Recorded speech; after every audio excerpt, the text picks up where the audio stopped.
पवन तंत्र, wind system.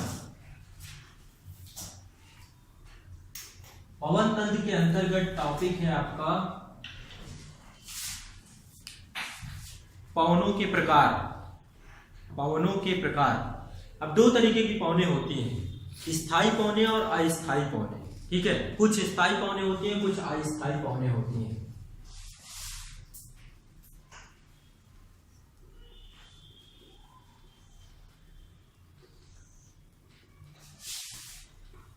स्थायी, क्या आप मुझे स्थायी पवनें बता सकते हैं? मैंने स्थायी पवनें पढ़ाई है। स्थायी का मतलब जो परमानेंट चल रही है एक पर्टिकुलर अक्षांशों में। जैसे कि हमने पढ़ा था व्यापारिक पवनें, पछुआ पवनें और ध्रुवीय पवनें। तो तीन प्रकार की स्थायी पवनें होती हैं, लिख लीजिए। व्यापारिक पवनें 0 डिग्री से 30 डिग्री नॉर्थ साउथ, पछुआ पवनें 30 से 60 डिग्री नॉर्थ साउथ, और ध्रुवीय पवनें 60 से 90 नॉर्थ साउथ।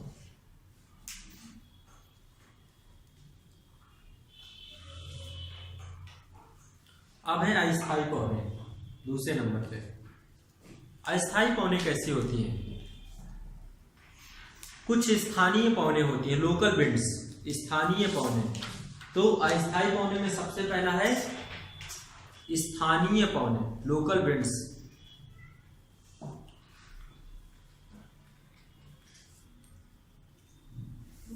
अभी स्थानीय पवनें होती कैसी हैं?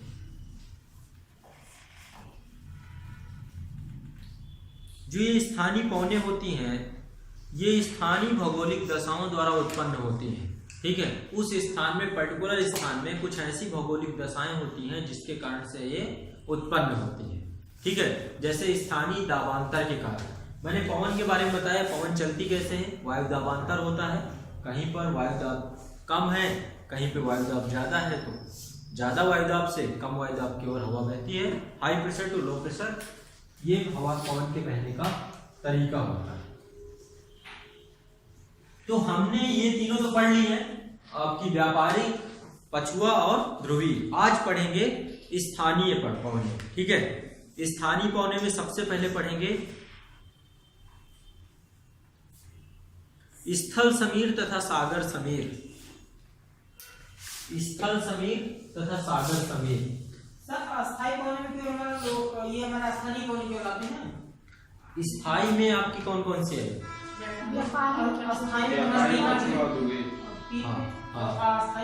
स्थानीय पवनें, लोकल विंड्स। अब ये मैंने आपको बताया, तो लोकल विंड्स किस कारण बनती हैं? स्थानीय भौगोलिक दशाओं के कारण। हर जगह पे भौगोलिक दशाएं अलग, जैसे मरुस्थल है, मरुस्थल की भौगोलिक दशाएं अलग है। समुद्र है, समुद्र की भौगोलिक दशाएं अलग है। तो घाटी वाला इलाका है, मान लीजिए कोई पहाड़ है, फिर घाटी है, वहां की भौगोलिक दशा अलग है। तो स्थानीय भौगोलिक दशाओं के परिणाम स्वरूप अस्थायी पवनें बहती हैं। ठीक है, सर इसे अस्थायी पवनें क्यों कहा जाता है? जैसे हमारा अस्थायी पछुआ पवन, व्यापारिक पवनें, पछुआ पवन और ध्रुवीय पवन, इसे अस्थायी क्यों कहा गया? इनको स्थायी पवन क्यों कहा गया? क्योंकि मैंने आपको बताया था 0 डिग्री से 30 डिग्री तक, 0 डिग्री में लो प्रेशर होता है, 30 डिग्री में हाई प्रेशर होता है ना। तो ये परमानेंट, यहाँ पर एक कोस बताया था, हेडली कोस परमानेंट चलता रहता है और ये पवनें परमानेंट बहती रहती है। फेरल कोस पछुआ पवनों को, ठीक है, और ध्रुवीय कोस ध्रुवीय पवनों को, ये तीनों को। ये फिक्स है, 0 से 30 के बीच व्यापारिक पवनें ही चलेंगी, 30 to 60 के बीच आपकी पछुआ पवनें ही चलेंगी। ठीक है, 60 से 90 के बीच आपकी ध्रुवीय पवनें ही चलेंगी। ठीक है, अब हम लोग चर्चा करेंगे स्थल समीर तथा सागर समीर की। अब मान लीजिए ये लैंड एरिया है, मान लीजिए महाद्वीप है कोई, और महाद्वीप का ये तट वाला क्षेत्र जल है।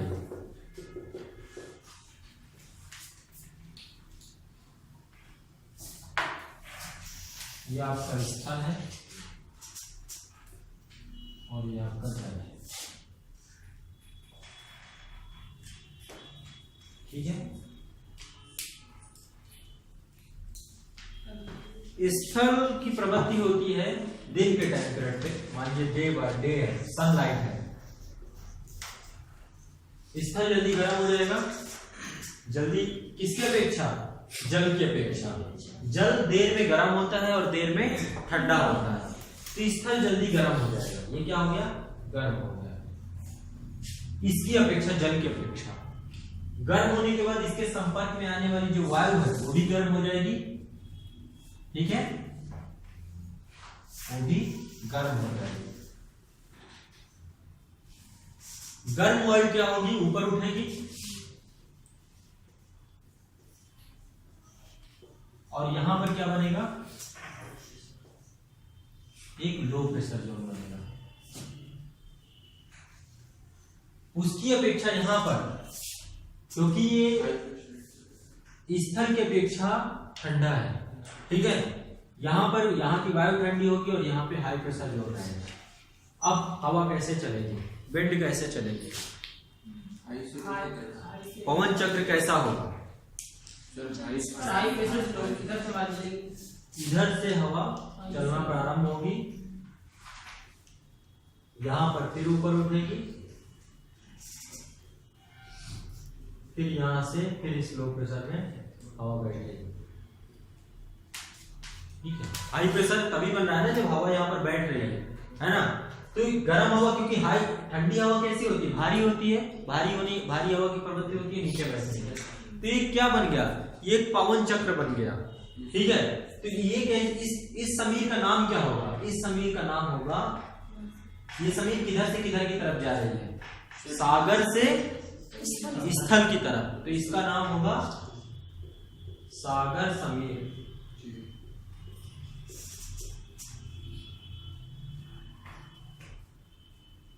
ठीक है, जल से थल की तरफ जा रही, ये हो गई आपकी सागर समीर।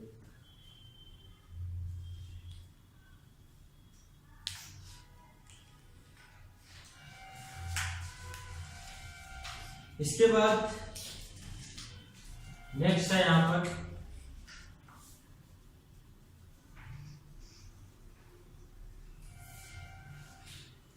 नेक्स्ट कंडीशन आपकी बनती है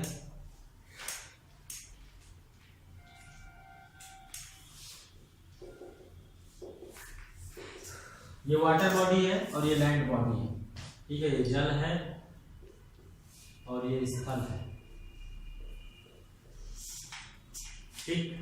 रात का समय है, नाइट है, तो रात के समय में अब जल जो है, जल की प्रवृत्ति क्या होती है, देर में गर्म होता है, देर में ठंडा होता है। स्थल की प्रवृत्ति होती है जल्दी गर्म होता है, जल्दी ठंडा होता है।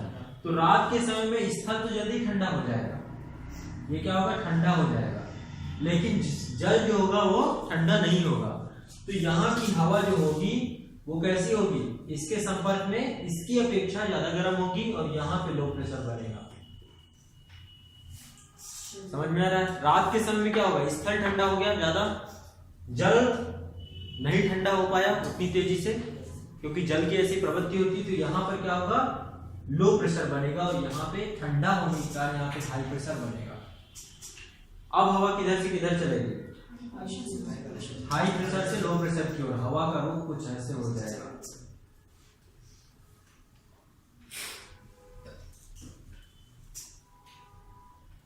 एक पवन चक्र यहाँ पर भी बनेगा,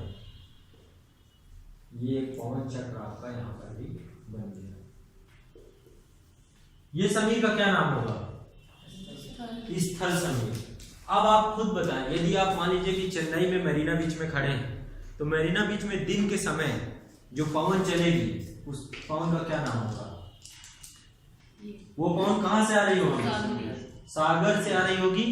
दिन के समय यदि आप रहेंगे तो आपको हवा के झोंके यहाँ पे ज्यादा महसूस होंगे, ठीक है।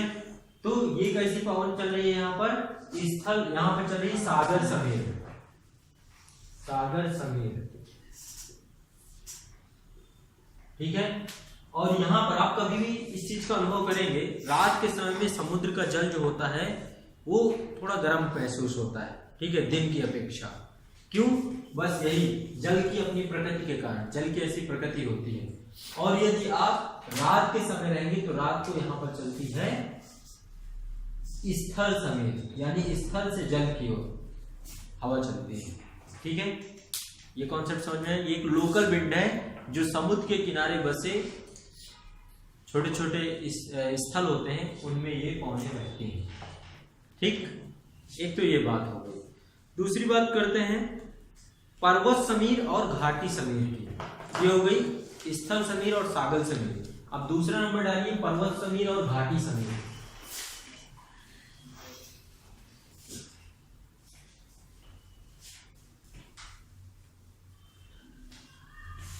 इसके बारे में कुछ लिखना चाहेंगे? चलिए मैं लिखवाता हूं, अभी पहले आप समझ लीजिए। पर्वत की घाटी वाला स्थान कौन सा है? ये पर्वत है, पर्वत का ये पीक है, शिखर है, ठीक है, और ये है घाटी। ठीक, दो पर्वतों के बीच का स्थान नीचे वाला। दिन के समय में क्या कंडीशन होगी? ये पीक जल्दी गर्म होगी, ठीक है, गर्म होने के कारण यहाँ पे जो हवा होगी वो भी गर्म होगी, ऊपर उठेगी। कौन सा प्रेशर बनेगा? ठीक है,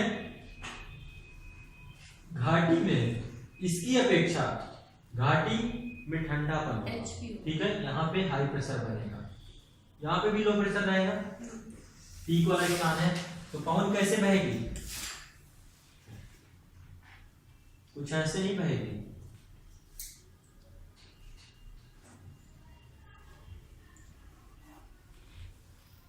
यहां पे भी एक पवन चक्र बन जाएगा, ठीक है, यहां पे इधर को जाएगी high pressure to low pressure,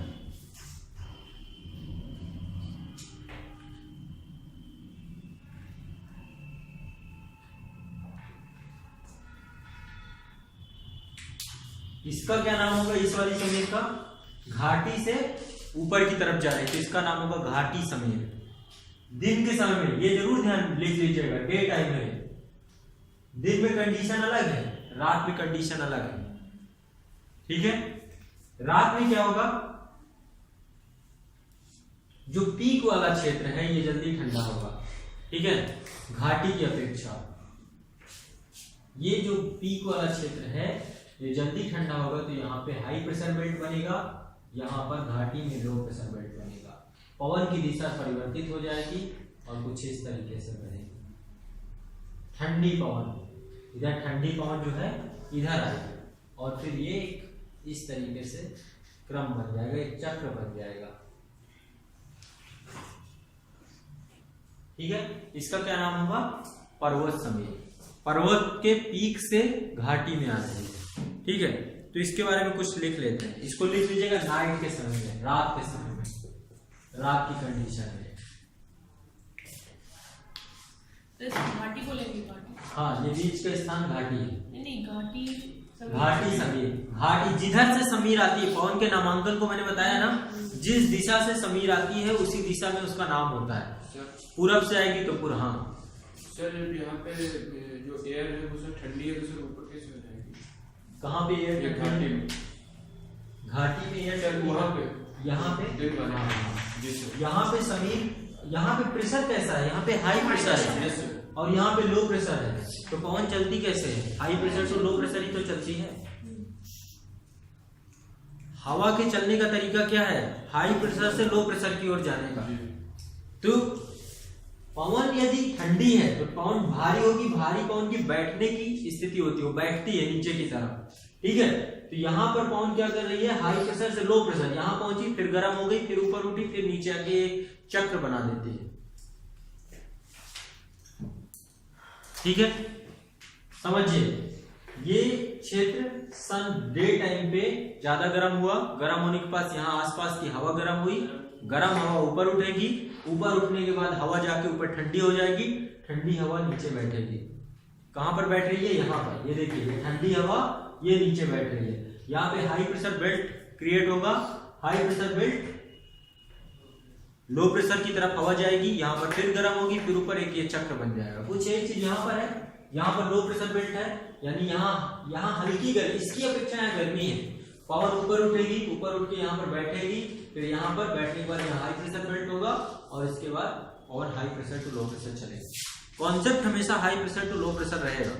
ठीक है, अब इसमें लिख लीजिए कुछ चीजें, इस पे लिखिए, बहुत सारे प्रश्न आते हैं। पर्वतीय क्षेत्रों में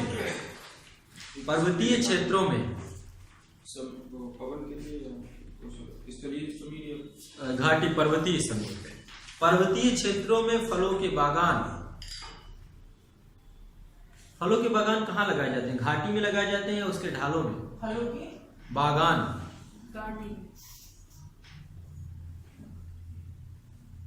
घाटी में कभी नहीं लगाए जाते हैं। क्यों? क्योंकि घाटी में क्या होगा, ये पौने उतर करके यहाँ पर ठंड की स्थिति उपस्थित कर देंगे।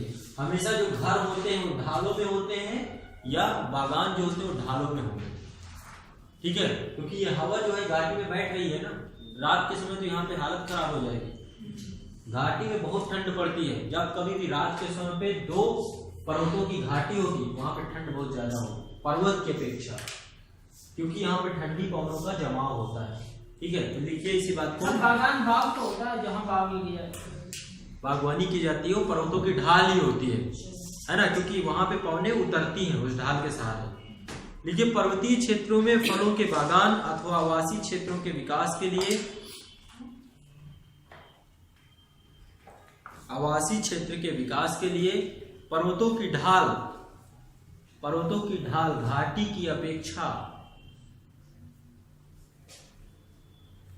अधिक अनुकूल मानी जाती है। यदि यही प्रश्न हो, मान लीजिए यूपीएससी ने यह प्रश्न दिया आपको कि पर्वतीय क्षेत्रों में फलों के बागान अथवा आवासीय क्षेत्र विकास के लिए पर्वतों की ढाल घाटी की अपेक्षा अधिक अनुकूल मानी जाती है, विवेचना कीजिए। आप लिख सकते हैं, आप यही पूरा डायग्राम बनाइए और इसके बारे में लिख दीजिए। ठीक है, क्योंकि रात्रि के अंतिम प्रहरों में, यानी मान लीजिए 12 बजे के बाद, रात्रि के अंतिम प्रहरों में घाटी के क्षेत्र समग्रता से पर्वत समीर के प्रभाव में आ जाते हैं। क्योंकि रात्रि के अंतिम पहर में घाटी के क्षेत्र समग्रता से पर्वत समीर के प्रभाव में आता है और वहां का तापमान अति निम्न हो जाता है।